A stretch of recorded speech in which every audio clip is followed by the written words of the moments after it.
What happens when God becomes a trigger word? The very thing that was supposed to give you existential answers to life has now become a source of deep pain.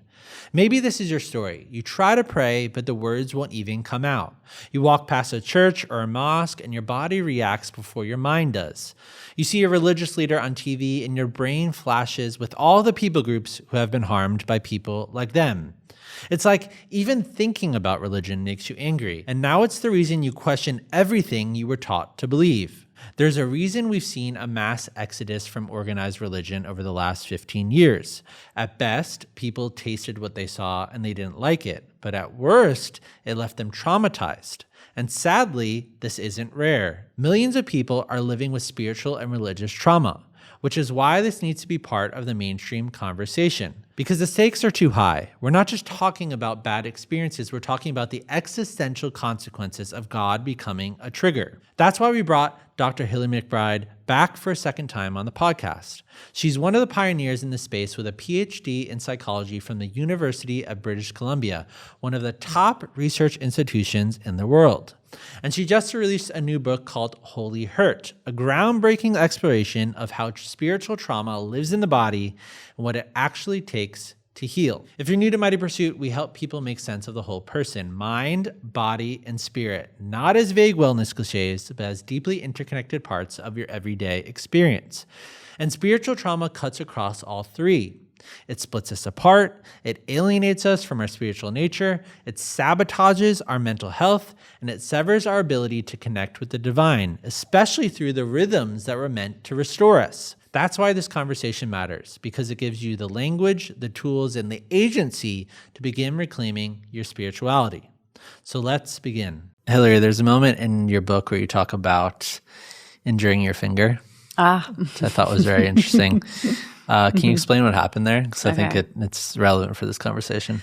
Okay. Well, I was making brownies at night and I was greasing the dish, and unsuspectingly, I just, without any awareness that this was the case, I got a piece of glass in my finger. I was greasing the dish and just kind of like, as you do, you're just getting ready, all the baking stuff ready, all the gear. And all of a sudden there was a ton of blood pouring out of my finger and into this baking dish. And so I rushed over to the kitchen sink and was trying to see what it was. And I saw there was a piece of glass. And then as I was trying to get it out, I thought I saw another piece. And then all of a sudden I couldn't. It was like, sometimes like there's a wound is filling with blood so fast that you can't really even see what's there. So I called my mom.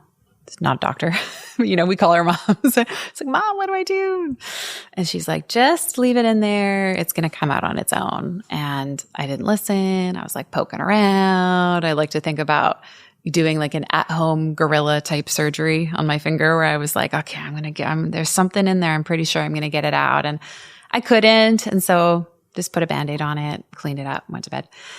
And the next few days, probably actually for the next few weeks, my finger was extremely sore, like super painful to the touch. And I was going back and forth in my mind. Is it because there's that other piece of glass in there, or because I like wrecked it? Like I just really went in there trying to dig it out. So I thought, okay, that's probably what it is. But no, I thought I saw something. And over the coming weeks, it healed up to the point that if you were to look at my finger at that point, you would have seen nothing on the end of it.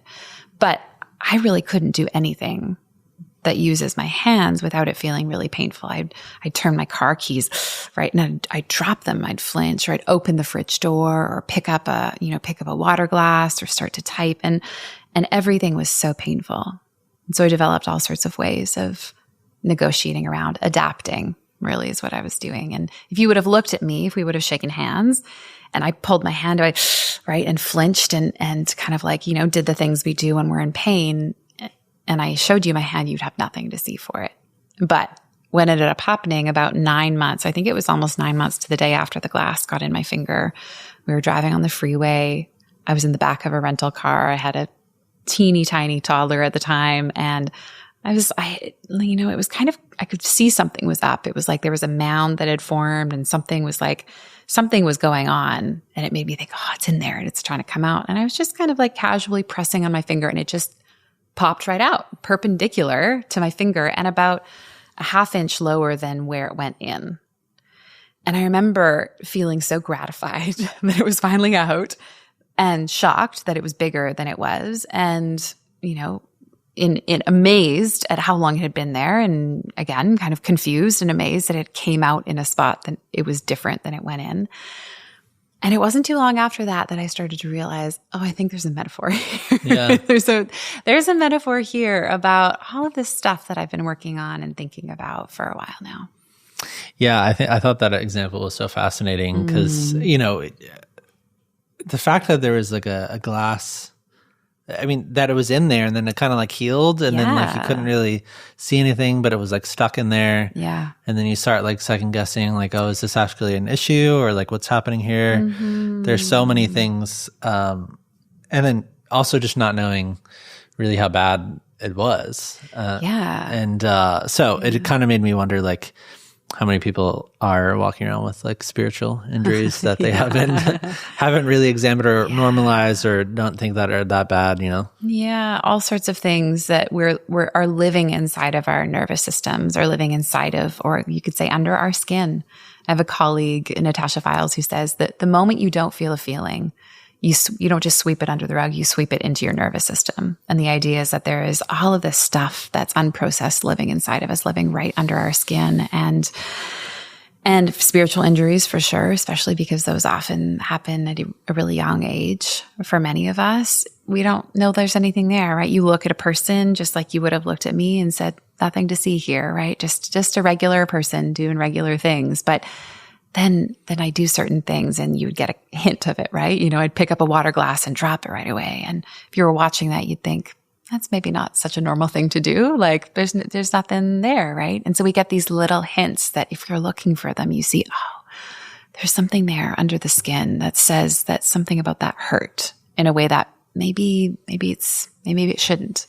How would you define spiritual trauma, and what does that feel like? Yeah. So spiritual and trauma, I think of as compounding these two different, really enormous concepts. So if I have time, I'll explain like spiritual. When I think of spiritual, I'm informed by this definition that I heard, it might have been 15 years ago, by Dr. Chuck McNee, who was a professor of mine when I was in my undergrad, and he studied spirituality and sexuality.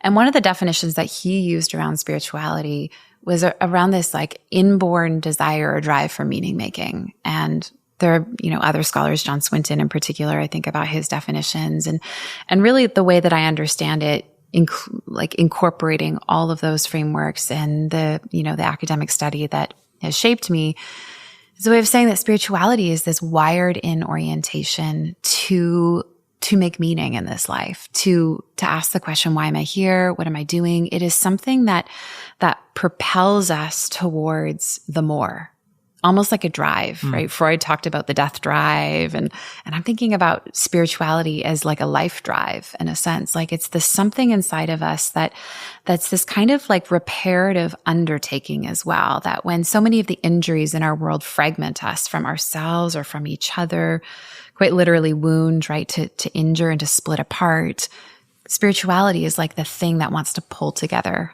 what was separate, or to extend us into the world, to ask the question with our lives, who am I? What am I doing here? What meaning do I make? What's this all about? And ultimately to be in connection with you, connection with life, connection with me, connection to the ultimate, to God, to source, to spirit, whatever we call it. So there we've got spirituality, which is no small thing to try to define, right? It's like, it's kind of numinous in a way. It's the wordlessness of that orientation is enormous. And then we have trauma. And maybe I'll say a couple other things about spiritual, because spirituality, I think, often gets conflated with religion. And religion, you could say, is like the agreed upon cultural practices that a group of people have in order to answer or to keep asking those spiritual questions. Yeah. So religion is culture in a way, and groups of people who have decided based on these rites and these customs over time, this is how we meet the spiritual longing inside of us. And we do it, and it allows you to be part of something. It's like a container, yeah. Yeah, exactly. Trauma, when we think about trauma in the original language, trauma means wound. And so I think about it quite literally like a fragmentation, a pulling apart, a separation. Sometimes the wounds happen because something really big, scary too much happened. Sometimes the language of too much, too fast, too soon is like how we explain what trauma is. Other times we can look at trauma as omissions, what should have happened but didn't. And scholars like Gabor Mate might say things like, it's the bad things that happened and the good things that should have happened but didn't. So there's a relational component to trauma as well. And, a very famous paper on trauma theory, 2017 published, said, it's called the social model of post-traumatic stress disorder, showed us that there is a strong relational component, a strong social community component to why the scary, overwhelming things, the neglect things go on to become trauma disorders. And the reason is that we need to be witnessed by community. We need to be seen. We need to feel we're safe. And when something scary and big happens, and I go to you and I say, this awful thing just happened, and you look back at me and you say, tell me everything about what that was like. And that was so painful. And you're here now and I've got you and you're not alone. And let's do it. Let's figure out what happens next together. My nervous system then goes, oh, the danger's over. I'm safe. So there's something about the thing that happened and then the things that should have happened after the thing that happened, that all of that together, it's like it's the bad thing. It's the thing that didn't happen. It's the relationships. It's how it's held. And all of that creates these psychological wounds that linger on in us. So trauma is kind of like this time disorientation where, it's the past things that happened that shape what it feels like now, that predict or make me predict that those things are going to happen again. And in that way, past, present, future all gets mixed together. So if you were to think about it from a spiritual perspective, I love those two definitions that you put together. Like, what percentage of the population do you think is struggling at some level with this? More people are struggling with this than they probably even know. Deep belief in their inner badness, the wrongness of who they are, profound fear of hell and threat of hell, eternal conscious torment. And there's a lot of people in the world, in North America, who would identify as having those experiences, but would never say that's trauma. They'd say, I'm a really good, compliant, mature, spiritual, religious person. So because there is this overlay in religious contexts of some of these, what we would call, or maybe what I would call symptoms as being good, it makes it easier for them to hide for a long time, or for the pain to be so rewarded and socially acceptable that when people are moving through the world, the thing that they think is wrong with them, they actually have a story. Like, no, this means I'm a good religious person. I'm a good Christian. So what's the number? Well, I mean, way higher than any of us are willing to admit, I think. And, the stakes of this conversation are big. From my opinion, I think that a few topics, if any, are more important than spirituality, because it's like, it feels like the only domain that is like the question beneath every other question. So what do you think is unique about our relationship with spirituality, and why would some sort of adverse experience in this space be different than maybe something else? What's interesting about spiritual trauma compared to other kinds of trauma is that it seems like there's a lot of social or like cultural reinforcement about this being good and valuable. And so people adopt these really destructive ideas about themselves, like, I'm bad, my body is dangerous, I can't trust myself, I'm a worm, right? All sorts of ideas. But then you have people around you praising you for internalizing those more deeply. So there's that piece of it. I think another piece of it is that if people are taught that the behavior that inflicted trauma on them, let's just say clergy abuse or something like that, that these pastors or figures or clergy members are representative of the divine, and the divine is considered to be omniscient, omnipresent, omnipotent, then where do you go to get away from the abuser? Everything comes back to a God who is everywhere, and there's nowhere that really you can run from someone who wanted this to happen, right? So then there's like it's good. Then there's I can't get away from the abuser. And then I think that there's some other ideas in there too, like I'm not allowed to think for myself. I can't trust myself. I am dangerous. And so if I have any signs that signal to me I'm not feeling safe, or there's something that's like an injury happening to me, I'm taught to mistrust that because it's proof that I'm bad.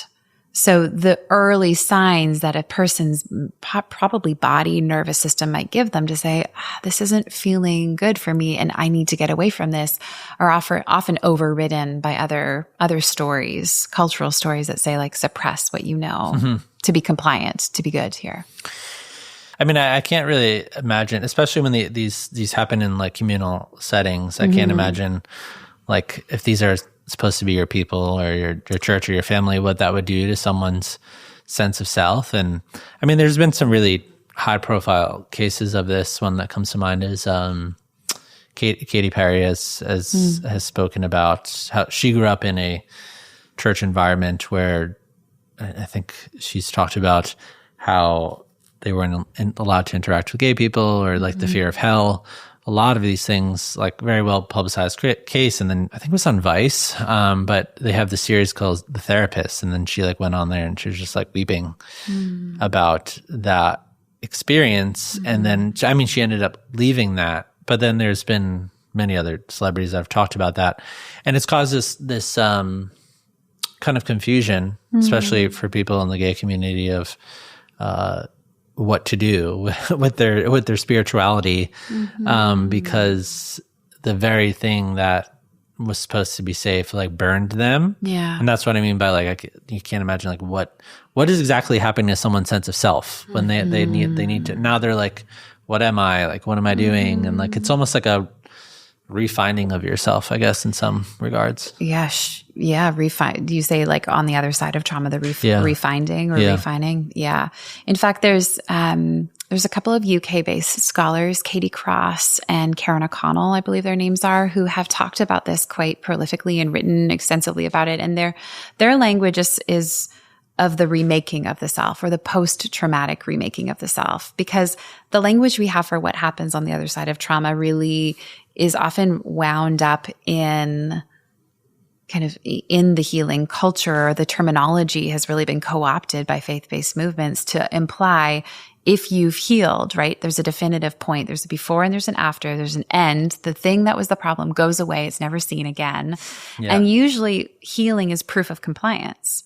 So the word healing is really fraught. And so to come back to your point about the gay population, like what the church in particular has done to that population, really there is like such a profound erosion of self that happens that it's not even really like, can you remake the self? There's like a remaking implies that there was something there to begin with. And for so often these people, these populations have such a, their sense of self has been obliterated. And that has been something that, people had said is a really good, important thing. Like make it disappear, make who you are inside completely disappear because it's not pleasing to God. Yeah. What's interesting with the fallout of that with our culture, I mean, I've studied Daniel Kahneman's work, and he talks about the brain being like an associative machine. And so there are certain words and symbols that are triggersome for people without even thinking about it. Like if I were to put a Trump hat up on the screen, or a Black Lives Matter symbol, or a cross, or a gay flag, not even say a word, it would immediately evoke reaction out of people. And what I think is interesting when it comes to words, if you even say the word God, that word is like triggersome for some people because of it's not just a word. It carries association, it carries pain, it carries is this anti-gay, is this patriarchy, is this like all these different things that people might think. And then other people might be listening to this podcast right now and be like, what? Like that's like the most comforting, loving word I've ever heard in my entire life. Like God, like the loving being of the universe. And it causes so much confusion. So what then you've seen over the past 15 years is you'll hear people talk about the universe, or you'll talk about source, kind of alternative words until that, like when you deeply think about, okay, it's almost like they're not referring to the universe, like the universe is not nice to you, or like the universe is not for you in the sense of like the cosmos. Like it's a very visceral nature to the cosmos, but it's almost like a personification of the universe. And so what I'm noticing and pointing out is like potentially out of this trauma trigger place of I don't want to use this word God anymore because of everything that it means, there's been alternative language that has been popped up trying to find maybe their safe space of how do I reclaim my spirituality in a different way from these broken places? Yeah, there's a colleague of mine, Daryl Van Tongeren, who's been looking at this there's a couple other scholars. I work on a team as part of the Spiritual First Responders Project. And so some of the scholars on this project have been asking these questions about why do people move away from religion? Why do people move away from a religious identity? And in the academic language, it's called religious de-identification, right? You have this identity and all of a sudden identity, it's like it's that category of belonging or identity of personhood the rites, the customs, the culture, it doesn't fit for me anymore. And there's 4 primary reasons that people de-identify, and we've already talked about 2. The first one, and probably the most prominent, is spiritual trauma. And that's the one that leaves people with the most acute mental health issues after. But then there's this other piece, which is that it's a problematic social label. If I say to someone, "Are you a Christian?" they might say, or I might say, "Well, what do you mean by that?" And you might mean something very different than your neighbor means by that, than I mean by that. And so I think that's part of the conundrum or the complexity around the word God, is people might feel like that word means something, but the thing behind the thing, they're totally cool with. But an old white man in the sky, no, he's the arbiter of all of my abuse. I don't want to say him, but if you talk about like Gaia or cosmos or loving mother, those words, which don't have the same association, feel more like they're not as activating. The essence of the thing itself is not bad, but it's the way that the thing has been co-opted. Yeah, religion is a really powerful antidote to the unmet spiritual longings that we have. And because those longings in us can lead to kind of distress, I would say, if they're unfulfilled, if we have these questions about what we're doing here and why we got here and what does it mean to be us and how we're connected, if we're not finding places to answer those questions, or at least people to ask them along with, it can be really unsettling. We can feel unmoored and like, the ground underneath us doesn't exist, which means that people can be really taken advantage of by religious systems, which offer answers to spiritual questions, but also create these kind of coercive control environments where people are required to then give over everything that they think, believe, own, money,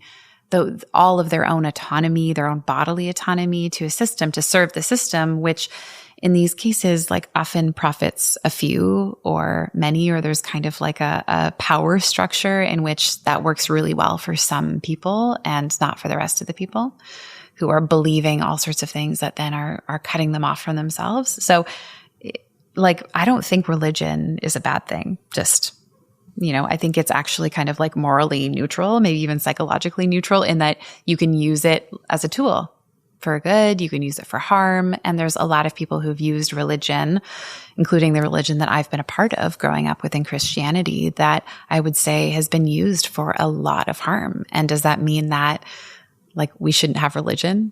I don't think so. I mean, the Latin word for it, I think it's religio, means to bind together. And so, I mean, there's a beautiful essence to that word if you really think about binding together with other humans. Belonging, connection, community, being a part of something, doing great works. Like there's a lot of things I could say about the history of Christianity in terms of what Christianity has done right in the world. And yet we have, as a religion, as a group of people, talked way too much about that and not enough about the harm that's been done. And so to me, the conversation about religious trauma, spiritual trauma, actually feels like a love letter to the world and to Christianity in particular, because it feels like a way to say, we need to really look at some of the things that we've done wrong so that we can mend, so that we can actually be a part of mending the injuries that we've created. But I think that when we do that, then we can reclaim, rehabilitate the beautiful things about religion, like people being connected together and having a place to ask important questions about what we're doing here. Yeah, so I wanted to get into some of that. But you outline so many things in your book, in particular, some of the systems, beliefs, mindsets that are just so normalized when you get into some of these communities. And so the first one I think is spiritual bypassing. I wanted to talk about because this is so incredibly common. And so can you help us understand like what spiritual bypassing actually is and why that can be harmful? Yeah. If you've ever had something horrible happen and have someone say back to you, like, God won't give you more than you can handle. Or if you've had an awful experience and someone says, like, there's going to be some good in this. God is going to redeem this for good. Just pray about it. Or has said, like, just pray, just go do more worship, just go do more of your spiritual practices, and then you won't have to think about this thing. The word for that is spiritual bypassing. And that comes from John Welwood in the 80s. He was really the first person to talk about it. I think he was talking about it in reference to the Buddhist community, actually, but to say that we use spiritual language, practices, behavior to bypass an emotional experience that's part of being human. And in doing so, we kind of disconnect from this very salient and important process that has a purpose, has a meaning, needs to do something, needs to be felt.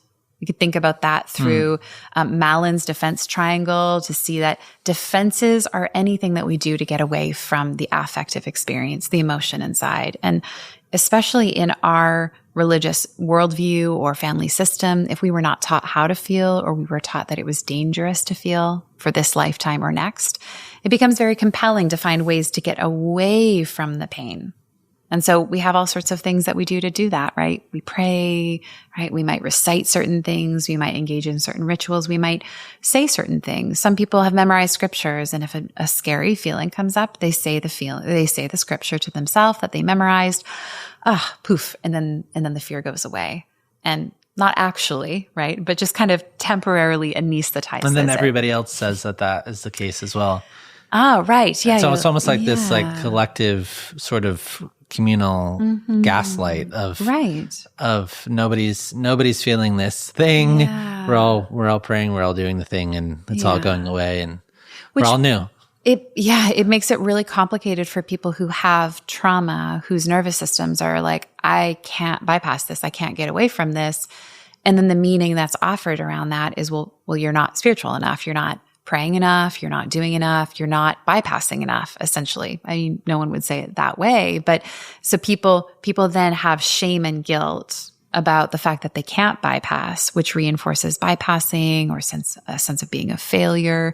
It becomes this like whole systems thing, right? Like none of this is happening in a vacuum necessarily. It's usually happening because there are people around you saying, hey, this is the right way to be. If you can be like this, then you'll be pleasing to God. Then you won't have to be separated from God. And then everything will be safe and beautiful and loving for eternity. So we as a company, I mean, we talk about the mind, the body, the spirit a lot, trying to help people make sense of the whole person, human experience. The spiritual bypassing thing is very relevant to me because there's almost like a reductionistic attitude of like, let's just pray, let's just do these things. And you might be ignoring conflict. You might be ignoring your own emotions. You might be ignoring entire parts of life. You might be ignoring your sexuality. And what I thought was interesting is you said that this is one of the most difficult mindsets to break in a therapeutic setting. Why is that? People have a lot of fear about going underneath whatever they have used to bypass. And so just tactically, it's really difficult to help a person get in touch with emotion that they have spent years trying to get away from. And there's been all sorts of reasons for that and reinforcement for that. So just procedurally, there's almost like a compulsion or automaticity that we can see in a counseling session, in therapy, as somebody is trying to begin to inquire about what could be underneath all of the mechanisms of bypassing.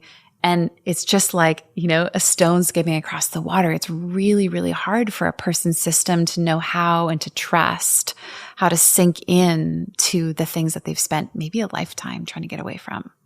So I might say to a person, what are you feeling about that? Can you tell me a little bit more about what that's like for you? Or what happens if it isn't actually all good and being used for good? Or have you ever felt any other way about it? And it seems like the mind, after that much rehearsal, after that much cognitive rehearsal and reinforcement, doesn't really even know how to get access to those places. And so it can be really tricky for people to say, like, maybe the people who are coming to therapy, like, I want to stop drinking as much as I am, or I want to stop acting out in this way that I am, but I can't.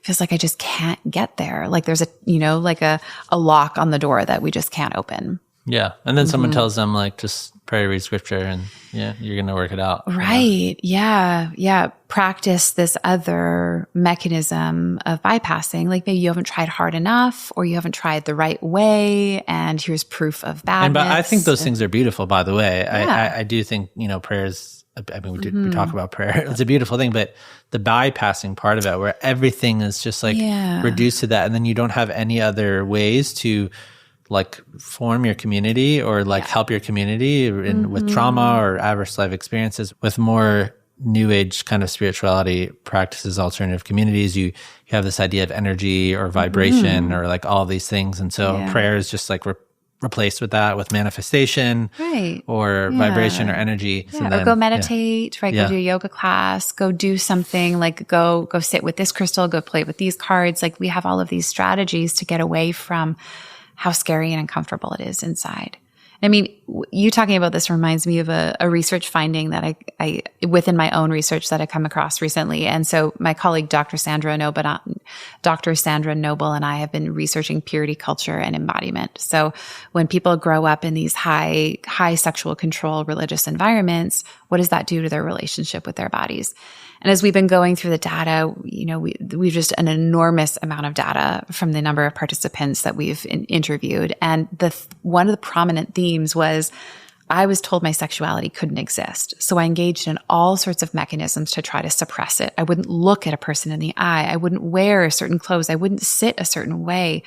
But what they found is that their body couldn't get rid of their body's sexuality, that sexuality was a part of the human experience. So then all of a sudden, there are these mechanisms of bypassing or defenses that have to get more and more ingrained, more controlling, to create more erasure of the sexuality that's just now kind of going to come out sideways. So it creates this bifurcation of the person where a person's got the stuff that can't be controlled, that is just part of being human, the sexuality, the fear, the feeling, the longing, the creative impulse, the big questions about why does it hurt so much? Maybe if their theology didn't give them an answer to that, they're feeling this existential yearning. Or again, they're like, I want to have sex with the person I'm interested in and feel attracted to. But then there's this other thing over here, which says bypass all of your feelings, all of your needs, all of your impulses. And what does a person have to do to live with those two tensions inside of them? Well, it creates a psychic split, really, which becomes pretty hard to make meaning around or to, avoid having some pretty acute psychological distress. No, that topic's really unfortunate. I think in particular because on one end of this, I feel like everything in our culture is like so binary and polarizing. And on one end, you have this purity culture developed in like the 90s, early 2000s, probably before then. You would know better than me, but and people suppress their sexuality. And even today, it's really strange to me that like you'll walk into one of these environments, these church environments, which the ethic, which I think is a good thing, that you're setting a high bar for sexuality. I think that's that's a plus to set a high bar for your sexuality. But in these contexts, they specifically talking about not having sex before marriage, but then they don't talk about how to navigate your sexuality literally at all. Mm-hmm. So if you were to like survey all of the churches in America, like you will be really hard pressed to find messages and stuff of, I want to masturbate right now. Mm-hmm. Like what do I do with that? Mm-hmm. Like I'm at the bar right now and I want to do with that. And it's like, no, it's almost like this mentality of like, just turn it off, on, off switch, turn it off. And then it's going to just pop back on like when you get married in 10 years or something like that. And like, I just don't think that's how it works. And so then you have all these people who, especially women, like having vaginal problems, like when they get married, like their sex life is awful when they get married. It's just like so bad because like it's been suppressed. So then we take that and then you get hookup culture, which is like a reaction from our culture of like, clearly that's not the answer, shame, all that stuff. And then this was like freedom. And now you're having a lot of like Gen Z and stuff being like, well, going on apps and constant hookups and people just treating me objectification and like just treating me like discarding me and like I'm not even a human being was a visceral reaction. So I would love to see some sort of middle space of like how to help people navigate their sexuality. I don't know if you have any thoughts on that. I just find it to be so devastating. Yeah. Well, we could say like high bar for sexuality should ideally include not just partner selection and sexual safety, but are you embodied? Do you have a sense of what you like sexually? Yeah, exactly. Do you know how to experience pleasure? So I think the problem with the purity culture, I mean, don't get me started on, or maybe get me started. I don't know on how many problems there are with purity culture, but one of the most significant problems is the thought that by sexual gatekeeping, that this is creating a high bar, and that we're protecting purity, we're protecting bodies, but actually the people who are experiencing purity culture are not feeling protected. They're not feeling equipped. You're more likely to be in an abusive sexual or romantic relationship if you were part of a religious environment which endorsed purity culture because of what we see in the research, rape myth acceptance, women and men just saying like, he couldn't help himself. So the claim is the high bar, but it's actually missing like a healthy embodied sexuality, which is really about connecting to one's own sense of pleasure internally and then knowing how to negotiate that with another person. So I wonder if there's a way to have a high bar of sexuality that is neither about bodily control or kind of seemingly the lack of control, but regardless of which choice you make sexually, you could feel embodied, connected to yourself. You could have a sense of agency, safety, pleasure. But those are not conversations that are happening either in purity culture or in hookup culture. Yeah, I mean, that's part of the reason why we've had, I think at this point, like 3 sex therapists on this podcast, because for that very reason. I mean, setting a high bar is good, but then you have to figure out how do you navigate pleasure? How do you navigate your own body? How do you understand all of these things and your fantasies and everything else, which in these instances with spiritual trauma is just like completely bypassed and like turned off. Yeah. Well, yeah, it sexuality, like to get back to what we were saying, it doesn't go away even if it's suppressed. So a person can engage in all sorts of spiritual bypassing of their sexuality. But what our research has found, Dr. Noble and I, is that sexuality is like still going to find its way out, which meant for our participants, people disclosing acting out sexually in all sorts of ways that varied from being illegal to things that felt compulsive to things that felt like, were just privately carrying so much shame that led to suicide attempts. Right? The amount of shame and fear and judgment and guilt that people have about very normal body experiences are, it's like hard really maybe for a person outside of this conversation and this culture to grasp because because people have held so much inside and had so much shame about the human experience. And no one's ever told them, hey, it's okay to want to masturbate. It's okay that you feel scared sometimes. It's okay that you don't know what you're doing and you're not sure if all the things that you were taught that you believe are legitimate or are for you. But when we don't have space to ask those questions and be educated about development, embodiment, emotion, conflict, right? How to be a grown-up, essentially. We have all of these people who are walking around the world feeling very spiritually mature, but are might consider to be psychologically infantile or deprived in some way.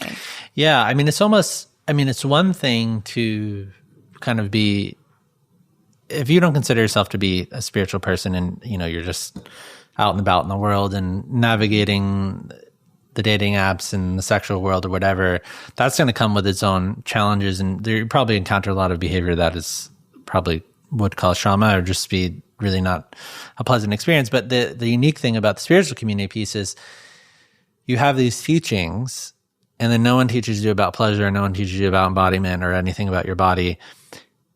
And like you said, sexuality doesn't go away. And so, okay, don't do that. And then you're sitting there and then you go home like, oh, I really want to masturbate. Oh, I want to hang out with this person. And then you do it. And then you have the shame on top of it. And then no one's teaching you how to like navigate that otherwise. And then if you have conversations about it, it's like, well, just pray and like it's gonna like you're going to be helped, or like at best. Yeah. At best. I mean, what we found in the research, again, this project that Dr. Sandra Noble and I are doing, we had people talk, particularly men, about the way that violence was used to reinforce purity culture norms. So you tell your accountability buddy and he punches you in the face. Oh my gosh. Right now we have groups of men who are enacting violence on each other because they masturbated or they, made out with their girlfriend or something like that. So there's all sorts of layers of problems of how the rights and the rules of purity culture are enacted. Like shame is just one of them. Apparently violence is another thing that people use. The other topic that I feel like this is very relevant with is mental health. What does the literature and data say about mental health specifically with all of this? Yeah. Well, there's I did all the research of that on this topic for my book and found that the relationship between mental health and spirituality up until a number of years ago was seen as primarily a neutral or positive one, that we thought about spirituality or religion as being helpful for people's mental health. And it's not been until the last, 10, 15 years that more and more research data has come out about how religious experiences or spirituality can, in some circumstances, worsen people's mental health or have no effect on their mental health.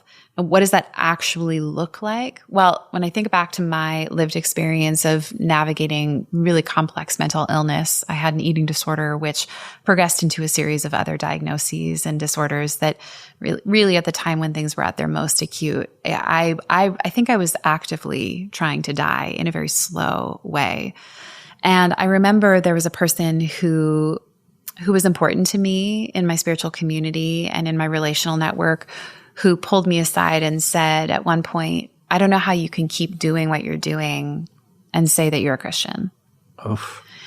And in that moment, I had two reactions. The first one was that, right? The gut punch of feeling like I feel so humiliated and belittled, like you've just blamed me somehow now more for this. Or there's like this, I think I just remember feeling like all of the air left my body. Like I now no longer feel like this is a person I can be open with about what's happening, who really doesn't understand. Like this is way out of my control at this point. But not long after that, I actually felt some relief. And the relief was in someone finally admitting that that's how they saw people with mental health issues, right? That there was some relief in going, oh, I think that people in my community thought this way for a long time, but no one actually said it as directly as that. And so the sense for me was in both feeling blamed, like the shame of that, and the relief of going, okay, I'm just not going to go to these people in this community, which I would hope would be a safe haven for my mental distress, for my longing, for my meaning making. I'm not going to share with people how much I'm hurting because they're just going to reinforce that it's my fault and I'm the one who made this happen and I'm bad.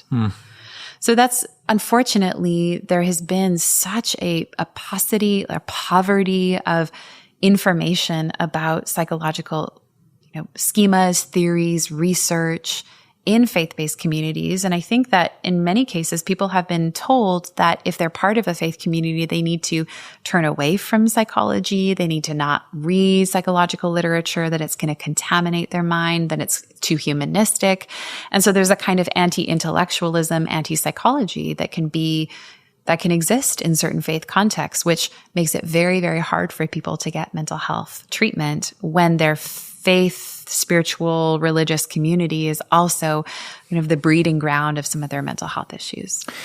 Yeah, I think the literature that you're referencing is fascinating. I think this is where, I've said before on the podcast, I feel like nuance can save the world because so I mentioned Lisa Miller, and so she's done research around spirituality and depression and how spirituality can be neuroprotective against recurrences of depression. But the way that she had defined spirituality isn't in these contexts where you're necessarily going to a church every single Sunday and just kind of doing it. It had to do with like a genuine connection with like the divine and a felt sense of that. Then you have this other part of it, which is like the pray away your mental health type community. And so there's a meeting, there's like a nuance between those ideas of like, if gone right, with expressing your spirituality in a very genuine, like an authentic way that isn't bypassing that acknowledges that you're fully embodied and you're expressing your spirituality, that could be like a very beautiful thing, but that's often not what people encounter. Yeah, I think it's important to name what you said, that spirituality can be one of the most protective things around mental health issues, particularly because spirituality, again, if we think about it as not just me connecting to an old white man in the sky, but a felt sense of being a part of something, of belonging, of connection, even that drive, that impulse that moves me towards wanting to connect. Like that's really the antidote to so many of the things that constrict, that isolate, that pull me, that fragment off. And so I think we actually need spirituality to consider and understand the whole person. That has to be a part of how we understand what does it mean to be here. And there are so many expressions of that, some of which are weaponized against people, some of which are so fraught with memories of pain that they feel painful to access. And there's a kind of like a sorting, a reorganizing, a remaking that has to happen. And then perhaps these beautiful numinous experiences that people might have, which help them have a sense of feeling loved in a way that, sits outside of any other schema we can make sense of. That's really good. Yeah. So I think when it comes to another thing that kind of comes alongside spiritual bypassing, but you've talked about like control. So can you tell me about that a little bit, the element of control in spiritual trauma? Yeah. I think control is an essential ingredient in spiritually traumatic systems. That there is control around finances, behavior, thought, the ways of interacting with people, relationship. And usually there's a kind of accruing of power that happens. That control implies that there's somebody usually at the top who's making the rules and likely has some sort of benefit. Like when people believe these things, do these things, act this way, that there is somebody who benefits from that, perhaps the system and maybe more specific people. But control in some ways is an abuse of power that people, especially when they can use proof texts, sacred texts to back up their abusive behavior, then they can say, look, it's the text, right? It's the text that's making me act this way. And yet we know that that's just a hermeneutic. We know that the text is on some level interpreted in 1,000 or 1,000,000 different ways over time. But people, especially when they have been kept from analysis of texts themselves. Like the average churchgoer is not trained in speaking Aramaic or Hebrew or Greek. And so they're trusting a leader to tell them what a certain text means. And leaders aren't always saying, hey, I'm interpreting this text through my worldview and a way of understanding the text that benefits me and lines up with my ideology and actually keeps you in the pew and keeps you giving money. Or let's say a scholar said this. So when you drop the scholar in, right, yeah, then all of a sudden a generic, but mysterious I don't know scholar. About the scholar, yeah. Yeah, that's right. So we can use texts just like we can use anything, right? Like this can be a game, but this could also be a weapon depending on if I lob it at you in the right way, or we could toss it and it's this thing that's connecting us. And the hermeneutic or the interpretation of the text is always informed by an embodied reality. Like, here's a really good example of this. Someone told me recently that John Calvin, right? So if you're familiar with Calvinist theology, we often get from John Calvin the total depravity line, that you're awful, you're horrible, there's nothing good and right about you, and that's part of why you need a savior to redeem you. Well, someone told me recently, and this was she was a scholar. She was a theologian. She runs the Faith and Feminism podcast. And she was saying that in her studies of John Calvin, she'd come across that he had an anxiety disorder. Apparently, this is quite well known to some people, that John Calvin had an anxiety disorder and that he was often waking up his confessor multiple times a night so that he could confess to try to relieve his anxiety. And as he was trying to relieve his anxiety, he developed this theology, this principle of total depravity, because it allowed him to make sense of why he was confessing so much, why he was in such distress, that he was trying to resolve through the confession, which perhaps maybe early spiritual bypassing, we don't know. But the idea here is that with this kind of like disembodiment of his life narrative. Someone takes the total depravity argument and says this is true about all of us. But if we recontextualize it and look at it in John Calvin's life, we see, wow, here's a guy, like here's a dude who's probably not sleeping a lot. He's very distressed. He's very worried. There's a lot that's happening for him. And he's come up with some ideas to make sense of why life feels so hard for him. And we extract that from a lived and embodied reality. And then people take and use and abuse that to keep them needing to come back this to... happened with St. Augustine too, with sexuality as well. Tell me, I'm not familiar with that story. Yeah. No, I mean, St. Augustine, I mean, like, he was I guess you would call him an early figure in the Christian movement in the 300s, early 400s, but he developed this view of what the Bible said about sexuality, which was a very like sexuality is not about pleasure. It's like procreation. Like it's almost like if you trace a link between purity culture and that, it's like it's like literally, and that was like the year like 400. One of the worst examples for me is when it comes to like divorce, for example. Like that was a thing for thousands of years, and I imagine so much trauma has come out of this where you would interpret this text as saying, okay, it's like a sin to divorce. Okay. So if my husband's punching me in the face, I shouldn't divorce him, right? Yeah, unfortunately, attitudes like that still persist. Like women in our research study, the one I've been telling you about purity culture, have talked about being in abusive, sexually and physically and emotionally abusive relationships and turning to people in the church and saying, I need some help. And what they're getting back from their leaders is, well, it's your duty to love and forgive, and it's your responsibility to pray more. Like, have you looked at what you're doing to incite his violence? And so people are hearing things from partners, abusive partners, that are being reinforced by abusive spiritual leaders, and it becomes really hard to get away from abusive systems that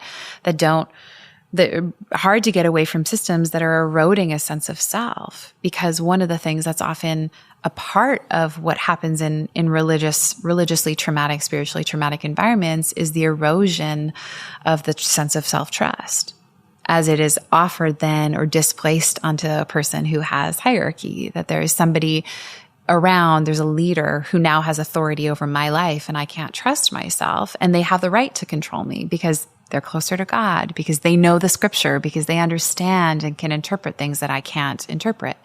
So if you, as the leader, have all of the power and what you're telling me is that I can't trust myself, then I guess I must not trust myself, which makes me very susceptible to abuse and to staying in abusive dynamics. It's such a mind warp, you know?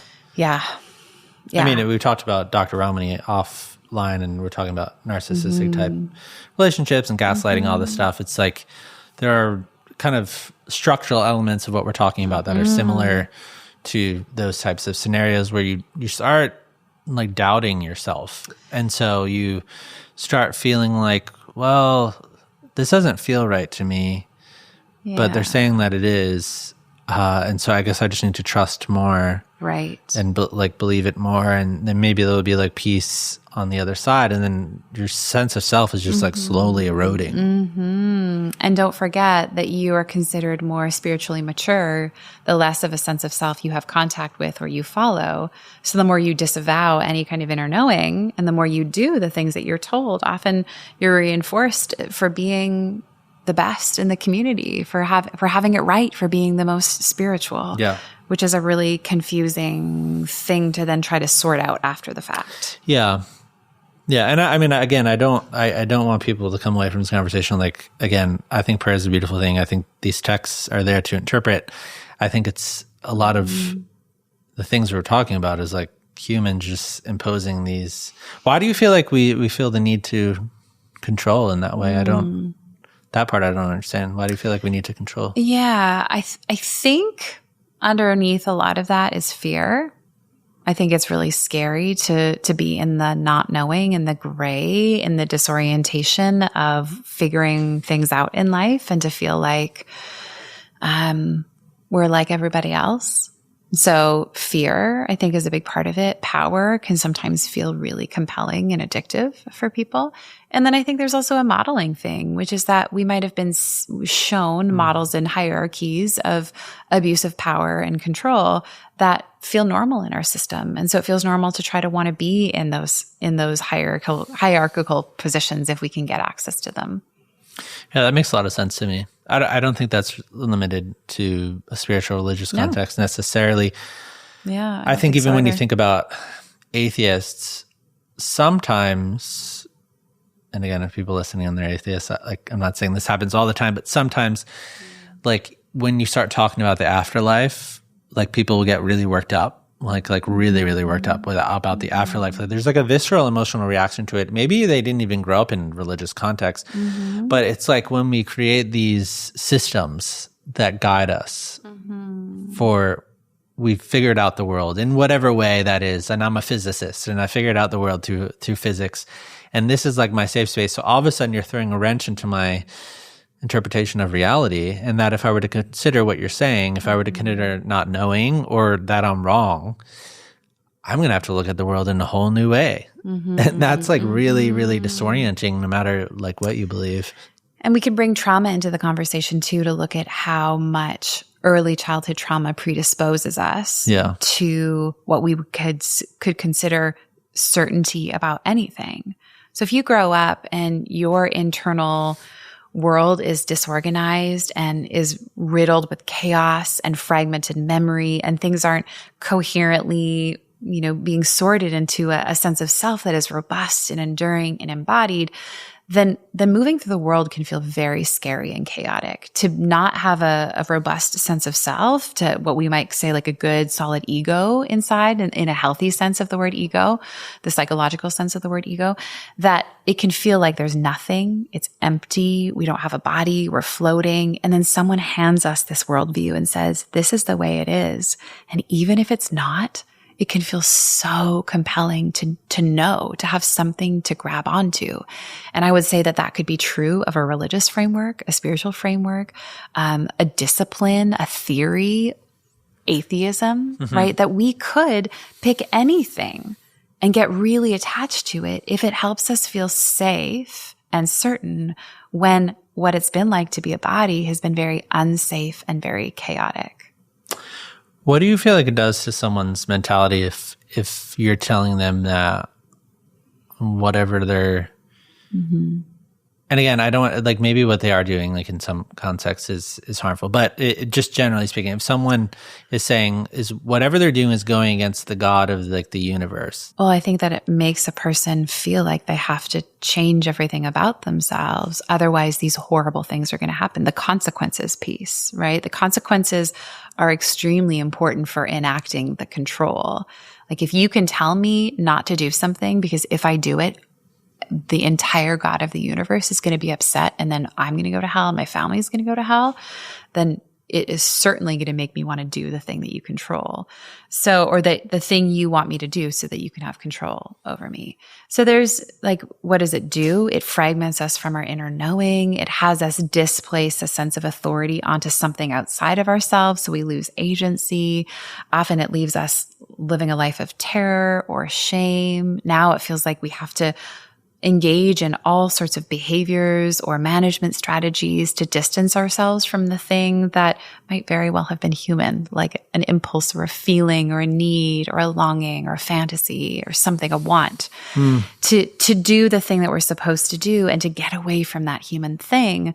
But as we talked about, it doesn't actually stop a person from having contact with that human thing. It doesn't make it go away. So now it leaves them detached from ways of relating to, understanding, making meaning of, supporting the thing that was there in the first place. I want to make a separation here of what maybe you call it the baby in the bathwater. And so as people process through everything that we're talking about, how important is it to put God, your higher power, the divine, whatever you want to call it, over here and make sense of all this basically shit over here? I think that on some level, it's not about separating those out, but allowing the thing that the thing that we were told we needed to believe in, to let that thing die, to let that thing and that version, that story, like there's a very real grief that has to happen. When I think about my own spiritual development and what it was like to go from believing God was like a grandpa, of course, like a light-skinned European grandpa who lives in the clouds. That really was for a long time this vision of God that I was handed. And in order for there to be something new that's born around who and what God could be, or some other idea of what is all happening here, I actually think it's important to let that thing, that name, that word, to have a funeral for it, essentially. And then to see what happens, like what else can I re-envision? What can I make? And for some people, they might say differently, right? There's all sorts of literature that would say for some people, actually hanging on to and separating those things out and allowing God to be over here and that to be abusive, toxic systems of control and to feel the difference between them. That's the way that I get through. I learn to tell the difference between them. But there is some power in the kind of like the phoenix imagery of saying like, what happens if I let it all burn up? Or what happens if I let it expand and see like kind of what comes through in the middle of it? What happens if I get to say, I have the permission to walk away from that language, from that terminology, from that community, from that context, just to regulate my nervous system enough that I can begin to think about things differently instead of trying to hold on to things like, what if it's not a baby and it's a grown man and he can take care of himself if you throw him out with the bathwater? Like, what if the language, if we change it a little bit, like, okay. Like the drain is going to catch what's good. Great. I'll just toss it all down the drain. If there's something that needs to stick, we'll let it stick. Like for people who have felt such terror around the thought of the separation from God, it might actually be one of the most healthy, beautiful things for them to be able to set that down and walk away. And for other people, and then to see what happens next, of course, like that's up to them. And for other people, I think it's important for them to figure out like, oh, that was never about God. That was always about the things I'd been told about God. But there are so many different ways to remake identity and spirituality on the other side of spiritual trauma. We have to create a pathway for healing that includes the possibility that is very good and safe and okay for people to be like, walk away. You're going to be okay. And you can see you're going to be okay. And then see what happens on the other side. And tease it out. See what that does for you. So you throw that away, but then you start building in another way. Potentially. Maybe not. Well, what would they do if they didn't rebuild? Yeah, well, they would probably call it something else. You would rebuild something, but in terms of like a theological framework or a spirituality, like maybe a person wouldn't even call it that, but they'd say, I feel really peaceful when I go for walks in the forest. And I don't call it God and I don't call it anything else. But when I'm in the presence of those really big trees, I feel safe. And that's all they know. And that's all they need to know. And that's good enough for them. And I would call that, through my lens, spiritual meaning making. But for those people to not even have to put a theological framework on it is part of the undoing of the shackles of control and the needing to know and the system that constrained their sense of spirituality. So if there's always remaking on the other side of trauma, but it might just look really, really, really different and have none of the same language. For me, when it comes to the God, higher power, whatever you're calling it, like it kind of either is or isn't, in a sense of like, I mean, there's only really two possibilities, like something exists on the other side or nothing exists. And so that question to me feels like it's a really big one. So it's an important question. And so if someone walks away from these, just like lays it all down and walks away instead of making that separation, and there is something on the other side, are they not, would they not be walling themselves off from that, or an aspect of reality, probably possibly the biggest aspect of reality, because they're setting it all down? I don't think that us being participants in reality, including a reality of love, that would be what I would make sense of is a kind of on the other side, requires us to even know that that's what's happening for us to be included in it. Like you're talking about what's on the other side. Like, are people excluded from that? Are they missing? I'm not talking about the afterlife. I'm talking about how the presence of a divine being Yeah. in a spiritual unseen world sense would impact the way that we live here. Does that, because some of these frameworks as well, like if we were to say slavery is wrong, and that's oppressive and traumatic, it is a stance. It's a stance about how reality works, and so you're sort of getting in philosophy at this point, but like that's a stance on how reality works, that we shouldn't do that, and so that's like sort of like a framework that we're living by. And a lot of people would say that those types of awareness, this knowing, this intuition about what's right and wrong, comes from a more spiritual, divine place. That's one argument, yeah. Yeah. Yeah. There's other ways that you could say like morality is deeply embedded in us as bodies, that there's a sense of how we've evolved. But the way that I want to hand it back to you is to say, come back to what we talked about why spiritual trauma is so difficult.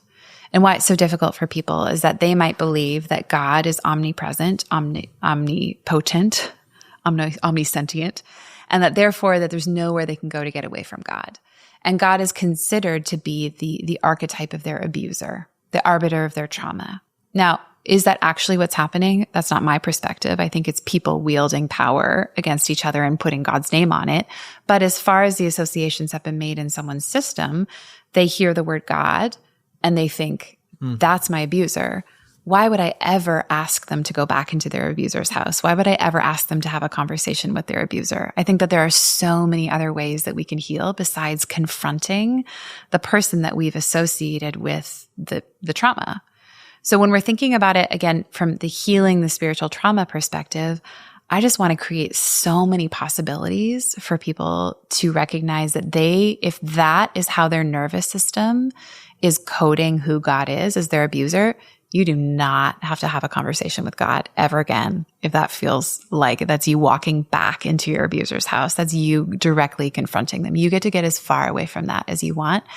And my personal position is that they would never be outside of love. Even if they never picked that conversation back up, even if they never meaning made in the way that they previously had, even if it felt like they had to get distance from all things they consider spiritual. Do you feel like in unanswered prayer or like some other form of suffering, completely independent from the way other humans have used some of these systems, you feel like that could be traumatizing in itself? I think it depends on if we've been taught how to grieve. And if we've been taught that having an unanswered prayer means that you are bad and God doesn't love you, right? So what is the meaning of an unanswered prayer? I have a billion unanswered prayers in my life right now, but I also have the capacity to recognize that my prayers are not the unanswered prayers are not proof that I'm bad or I've done something wrong. They're me articulating in a way that is just as much for me as anyone who's listening. Like, this is what's inside of my heart, and this is how I hope to change in order to be more loving. This is what I want to see in the world. And so can I hold the longings and the fact that they're unanswered without applying a meaning-making structure to myself that means that I'm bad if I don't get the things that I want, if the things that I prayed for, as if they're like a magic spell, don't happen. And I imagine from this process that people are making of sorting through these experiences, the actual texts and teachings that they've been given themselves is another interesting thing. And the message of Christianity and Islam and, they're different. If you would take the Christian example, at the center of the idea is like we need a savior, and you referenced that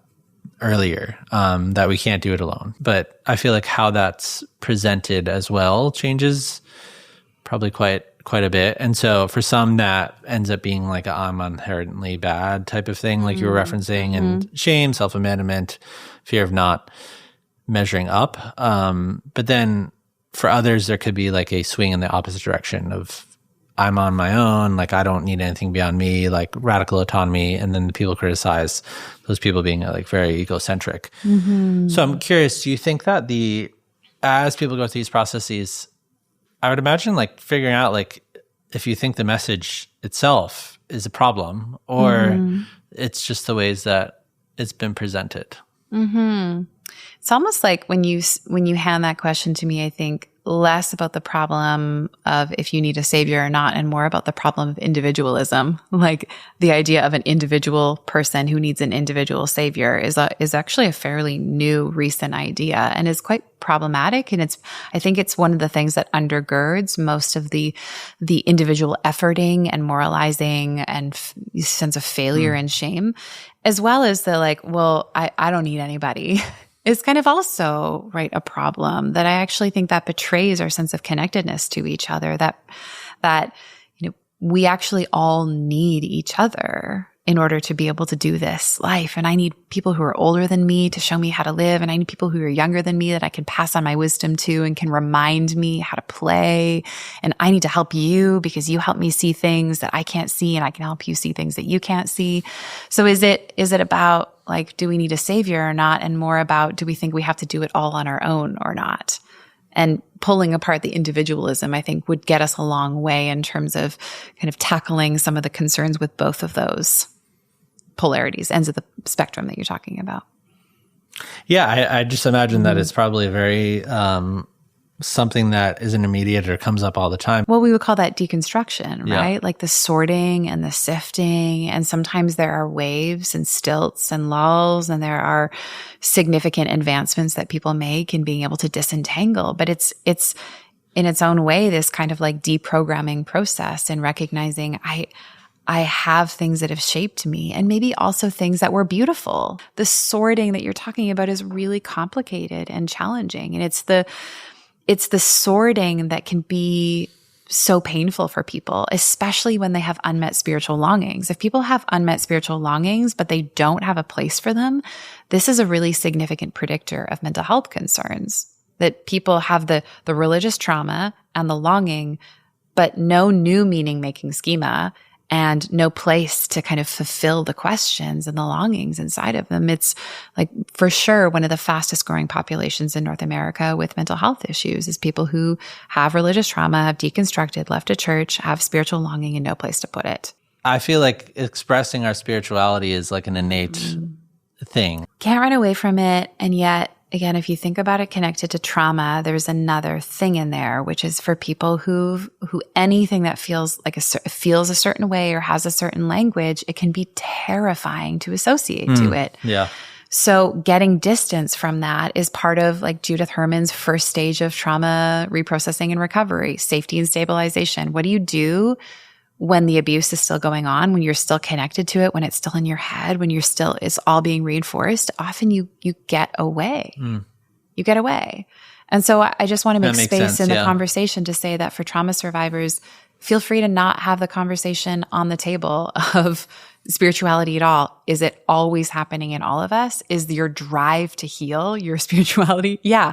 But most of the time, we're not talking about spirituality in that context. And so it means this other thing and that thing, you get to have distance from it. That's really, no, that's really important distinction. My definition of healing has changed a lot over the last couple of years since writing this book. And it was, for me, the hardest part about writing Holy Hurt, because healing, like I said earlier, it implies, especially if you've come from a religious context, it implies that something that was there is no longer there. Right? Like the injury, coming back to the glass in my finger, like, oh, it's gone and the wound is healed up. Like that's kind of the story that we're sold, which is, again, convenient for things like compliance and codependence and being controlled. But what does that mean when you can't ever make the pain that happened go away, when it still lives with you forever? I mean, there's things that I've been through that were horrifically traumatic, and yet I would never want to forget because they shaped me in some way. So do I want them to be erased? No, I don't want them to be erased, but I want to be in relationship with it differently. I don't want to wake up in the middle of the night with a nightmare. I don't want to, be stuck in my car, unable to drive. I don't want to see this person who reminds me of something and then just dissociate and get confused about where I am. I want to feel like I can live with presence, and I can know that I survived the things that happened. So healing, in my definition of the word, is about turning towards what's inside of us and letting it be loved. And eventually, over time, perhaps even maybe loving it ourselves. But it's not about the erasure of anything. It's about how we are in relationship with what remains. And this comes from, I got inspired by Shelley Rambo's work. She wrote a book called Spirit and Trauma, and trauma theology. And she says, how do we remain? How do we stay with what remains? Like, how is it that we are? How do we relate to the stuff of our trauma that lingers on? Because that's the very nature of trauma, is that something sticks around. The event is over, but our body doesn't know it. So if I can be in relationship with some part of me, then maybe that's healing. That instead of sending that part of me away from my consciousness, bypassing it even in the present of the version of me who lived through all of that, and the fear, or the pain, the shame, the questions, is it possible for me to have a relationship with that part of myself that is gentle and kind and curious and understanding? And in that way, I'm mending something inside of myself, even if the memory of what happened doesn't go away, even if the fact that that was a part of my life, I can't get rid of it. How does your relationship to other people factor into this entire process? Because let's just say you decide not to leave your community for whatever reason. Yeah. On one end, you probably have a scenario where people are continuing to behave in ways that are causing harm, or doing these things that we spent so long unpacking. Or maybe there's just a scenario where you might run up against somebody that just believes something differently than you, that might not necessarily, they might not be expressing that in a harmful way. But how would you help people navigate community as they're navigating their spiritual trauma and selecting the people that are around them? Yeah, it's a really, really hard thing to do. And I think that that's probably one of the trickiest things for people who are still in a religious community, because it means they can live at their parents' home, or that they can go home for Christmas, or they can have the financial support of the babysitting help, or whatever it is. So there's like the tension of, I don't believe this, but I'm getting something from it, is really hard for people to live with and sit with.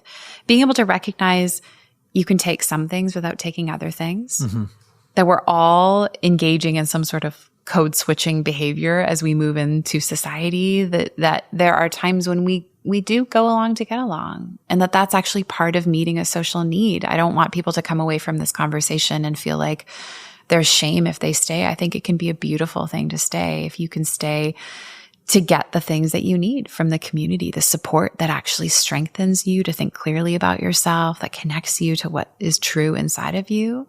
And although I wish there were perfectly safe communities in places, I don't think that exists. I'm not really sure that safety in the world exists, but I think that there can be places where we are courageous, where we can know the difference between when to be brave and when to be open and defend it and protect ourselves. So when working with people who are still in religious communities, who have religious trauma, being able to work on a stable and secure sense of self is important. Like, can you learn to trust yourself? And what is it like to say to yourself, you're in a service, for example, and they're saying things that you don't believe, to notice that reaction inside, and then to say to your body, hey, thank you for telling me that doesn't feel safe right now.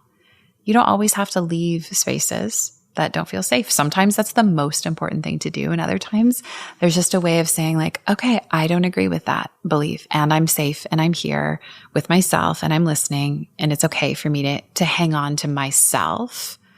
And where can I find the places where I'm heard and understood? That's a really big thing. If it's not these people, where do I find the people where I'm seen? Where can I get a sense of belonging, where I don't have to contort so much of myself? Yeah, I can't help but think that what we're talking about right now, like a few examples in communities, this applies to more than the gay community, really. I mean, because at the end of the day, it was some of these very environments that felt emotionally unsafe, and at worst, like physically, like unsafe for some of those people. Do you have words for people that would be interacting with a traumatized individual in that way, of how to like be a safe space for them? Yeah. My impulse is to say, I am so sorry that it happened to you. What would I need to know in order to understand how resilient you are and how much pain you've been in? I'm so glad you got away from what hurt you. That impulse inside of you to leave what hurt you was so right. And I want to learn how to change the world so that it's safe for you to be you, and that the people who were a part of harming you can no longer go on thinking that that was okay to do that. So like, I think we need to learn how to take responsibility. I think we need to learn how to listen. I think we need to learn how to say, here's what's so right about you. Part of why I wanted to title the book Holy Hurt, as I was thinking about names, it came to me that yes, the hurt happens in places that we consider to be holy, but also the hurt itself is holy. That there's something really sacred about our wounds, and that they inform what has been wrong, where the injuries are, what systems are inflicting harm on people. And when we pay attention to the wounds and we listen to them and we get close enough, they teach us about how to live. They teach us about what it means to be human. They teach us about the places that so many of us won't look at, but are actually inside of all of us. And so the hurt, it's actually, I think there's something prophetic about the hurt. And when we go towards the hurt inside of us and in other people, not to take, not to colonize, not to use, not to take advantage of and mine for insight, but when we actually learn how to be in relationship with the places of pain inside of other people and inside of us, I think that's actually when we're doing some of the deepest spiritual work. It would be amazing if most people within these communities behaved the way that you're talking about and actually did that for that person. But you have this wide spectrum of on one polar, I mean, the country itself is very polarized, America, especially still on this topic, and that gets political and whatever. And then that's wrapped up in the community jam. But on one end, you'll get an influencer who's online, just very bold and blunt. Being gay is a sin, and like I'm just standing on it. And you're gonna have a cheerleaders of people over that be like, you're standing your ground. Now you might have another person that's on the spectrum of who might not hold the same view as somebody about sexuality, but they're expressing that in like a more respectful way and like constructive dialogue, different view of sexuality. And then, you might get people that are more embracive of their sexuality in particular ways. So there's this whole spectrum, and then you have this trauma, and then you're trying to walk back into a world and that has not in some ways gotten much farther than it was 15 years ago. So that's such takes so much courage to step into that, to be like, okay, I'm gonna. And I'm so grateful that we have more, not just queer friendly, but queer dominated, queer driven, queer led faith spaces where people who know what that pain is like are creating the community that they never had but needed all along. And so there's such a beautiful thing about the reclaiming that's happening now in that sense. So what we learned in the research study, again, this purity culture research that Dr. Sandra Noble and I did, we did a queer sample of participants who were talking about purity culture as it shaped their experiences of embodiment.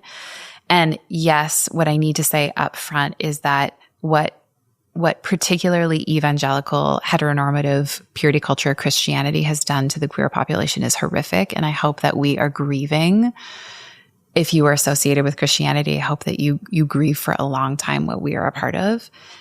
And what we were struck with, it blew my mind in the research study, was the absolute power and beauty of these individuals, the queer individuals in the queer sample of the purity culture research study on purity culture and embodiment, that they had found places of belonging and beauty and creativity and self-expression that model what I think the church wishes it was like.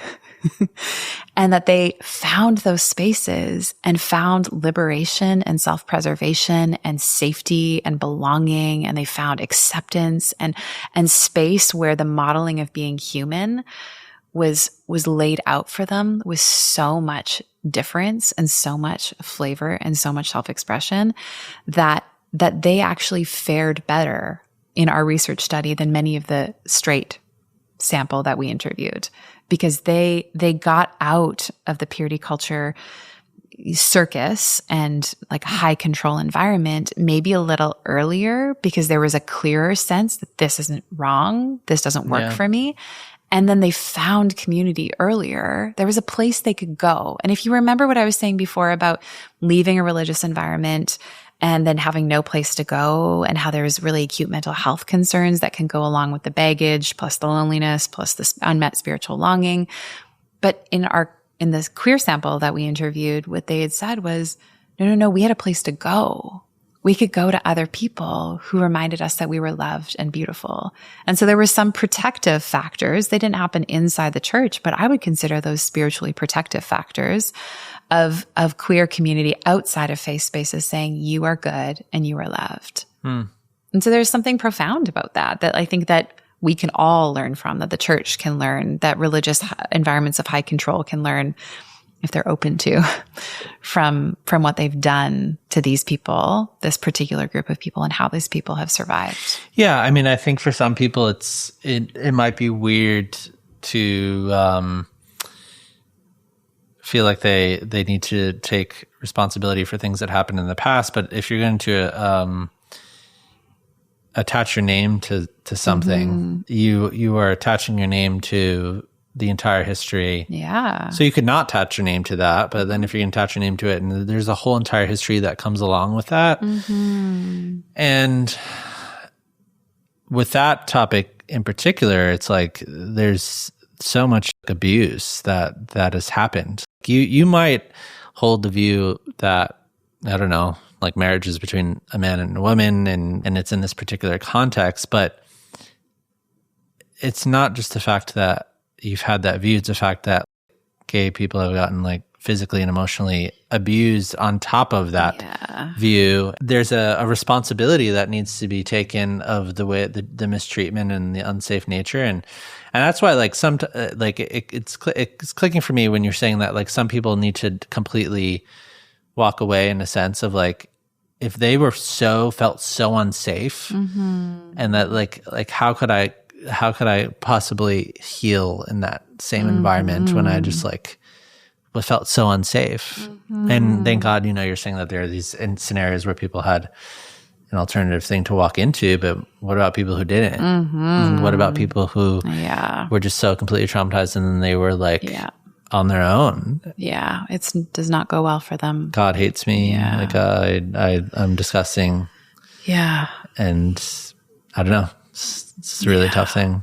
It's an awful, awful thing. It's an awful thing. And I hope, like, I'm not afraid of talking about it. I hope that we never stop talking about it. I think that we need to talk about it in order to really reckon with, like, this is what shaped precious, beautiful people who are walking around the world. And it's really ignorant. And I think it's really concerning to claim a label that has hurt so many people without also recognizing that same label that we might carry proudly of Christian, of religious, of whatever, has been the very thing that is represented, that is the symbol of some of the most horrific harm that's ever happened. I mean, let's talk about colonization. Like, why am I, as a light-skinned European, like a person with European heritage, on North American soil? Because of spiritual trauma, because an entire group of people was murdered, killed, taken off their land, like culture erased. Like there's spiritual trauma embedded in why light-skinned people are on North American soil. So I think we have to reckon with this if we're actually going to do the thing that I was saying, the healing, the mending of turning towards each other and land and ourselves. Like the problems of spiritual trauma go far deeper than many of us are willing to admit or look at, and not just in our modern day society or our modern religion, but how religion and politics and monarchy centuries ago changed the outcome. Yeah, I mean, and that's why like solving this problem is not a lot of people who are coming from a faith or religious context feel like the solution to that person is just them, well, like that wasn't God. That wasn't Jesus. That wasn't whatever. We're not like that. But, which could be true, but like if someone is traumatized in the way that trauma actually works, that's not going to do anything. Right. A good example of this, just for people who are feeling defensive about it, is let's just say somebody was really hurt by a therapist. They were hurt by a psychologist who really missed them, and actually not just missed them, but misdiagnosed them, and then went down a path of treatment which dehumanized them and created serious injury and psychological harm for them. And then they come and they're sitting in my office. It doesn't matter if they have no association with me personally. The fact that I hold the same label as the person who hurt them means that their body is reading me as perpetrator. Their body is experiencing me as a potential threat. How am I ever going to have a relationship with them if I am trying to prove to them how different I am? Their bodies will see how different I am over time, which is why I never say to my patients, trust me. Never, ever, ever will I say, trust me. Their nervous system will tell them when it's time to trust me. And if they've gotten enough data, which maybe I'll help point out, like, oh yeah, this would have happened there and this happened here, so we can notice some differences. But ultimately, it's actually me saying, like, tell me what that was like for you. And I am so sorry that happened. And here's why that was wrong. That is part of creating trust in me. Am I going to get trusted by them? Are they going to trust me if I tell them all the reasons off the top why I'm okay and I'm good and I'm safe? No, I'm just not listening to them. I'm just doing the exact same thing that happened to them. So replace psychologist with Christian, replace psychologist with pastor, replace it with, any other leader or title. Some words I feel like I read this book probably 5 years ago. It's called Words That Work. It was by a political commentator. His name was Frank Luntz, and he was on Bill Clinton's trail and all these things. But anyways, he was talking about how, in campaign seasons, like they test like certain words that will work and resonate with people. And then he was talking about how words change over time and the meanings change over time. And I feel like the word Christian almost like some of these words feel like in the culture that we're living with, it's just like irredeemable at the current time we're living in to like continue using a particular word. If you're really committed and you really believe in using that word, go for it. But, I think people just need to be aware that when they call themselves something or they attach a label to themselves, what that's communicating to other people. And it's not what they want, what they intend it to mean or what they want it to mean or what it actually quote unquote does mean. It is how the other person experiences them and how they feel when you use that word. And people want to and sometimes put you in a box of like, well, what are you? Like, are you this? Are you that? It's like we're scanning for danger. You know what I want to say? Yeah. Who do you say that I am? To take it on the nose, right? I love that Jesus says that. People are like, are you the Son of God? Are you this, right? And he's like, who do you say that I am, right? I'm not concerned with the label. Like, what do you think? What's going on here, right? So there's something interesting about like, what if we didn't put our label forward? What if we lived? I heard one of my professors in my undergrad said that the word belief actually stemmed from a compound word of life, belief. And the ability to take from how we live and extrapolate what we believe from the way that we live, instead of doing things in a top-down manner, doing them in an embodied bottom-up manner. So you tell me what I believe by how I live, right? Isn't that kind of an interesting experiment? Yeah. Right? It allows them to, make that determination themselves. Yeah. Which is like, we come back to the conversation of the problematic social label, which is one of the reasons why people they de-identify from their religion, that religious identity has come to mean something socially or politically that they don't identify with, even if they still hold true to certain values internally. If this label means that you associate me with someone that I'm not in a way that is actually concerning and makes me feel incongruent, like I need to leave that label behind. So I really like more nuanced, long-form conversations Those are very hard to have in the day and age that we're in, where people seem to have a hard time listening to each other, and social media wants like clickbaity things, and like, you got to hook someone's attention in 3 seconds. But what I wish that we could do, instead of saying, here's who I am, is let me tell you about what's important to me. Let me tell you my story. Let me tell you what I've lived through and what I want. And you tell me about that for you. What have you been through?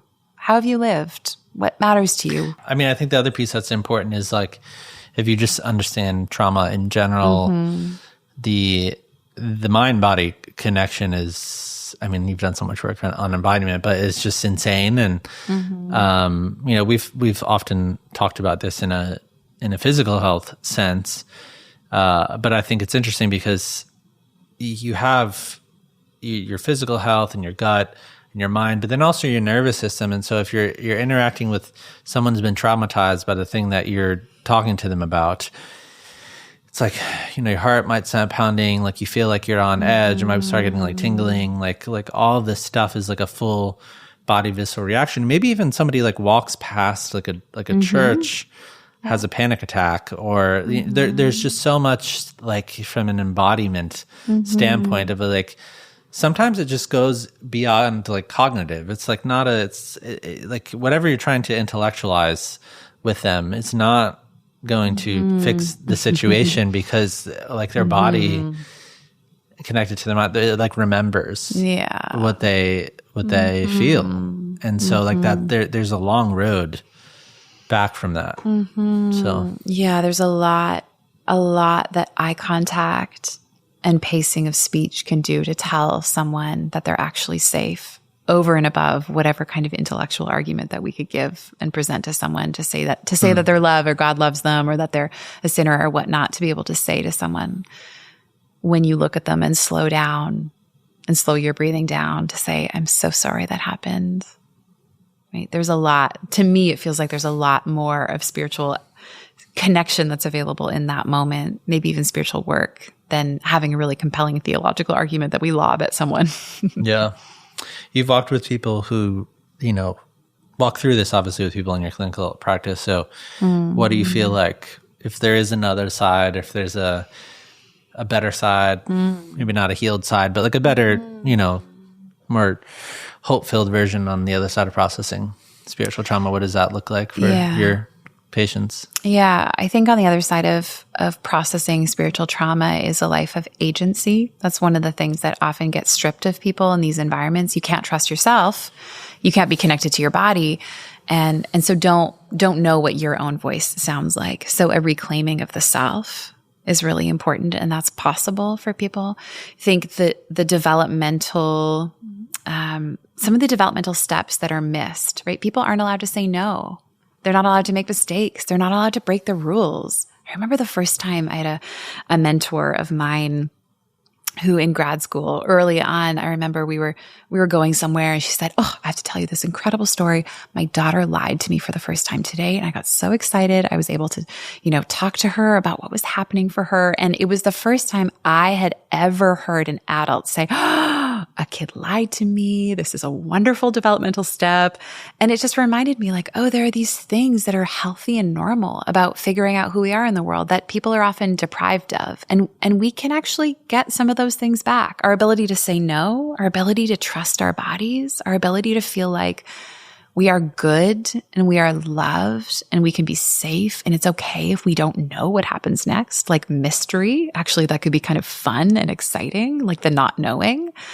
So those things are available for us on the other side of disentangling, setting aside, sorting, whatever that process is that we want to call the kind of de-identifying. And then I think that there's also some new spiritual meaning making that can be had. Often it looks really different and there's really different language. Sometimes it looks really familiar with a few tweaks and different theological, underpinnings, but the ability to ask questions about why we're here and keep asking them with people and make meaning of them. Even if what we do is we find cycles in nature that reflect the cycle of our own breath in our body, and we realize that we are of nature and so we're part of something and we're never alone.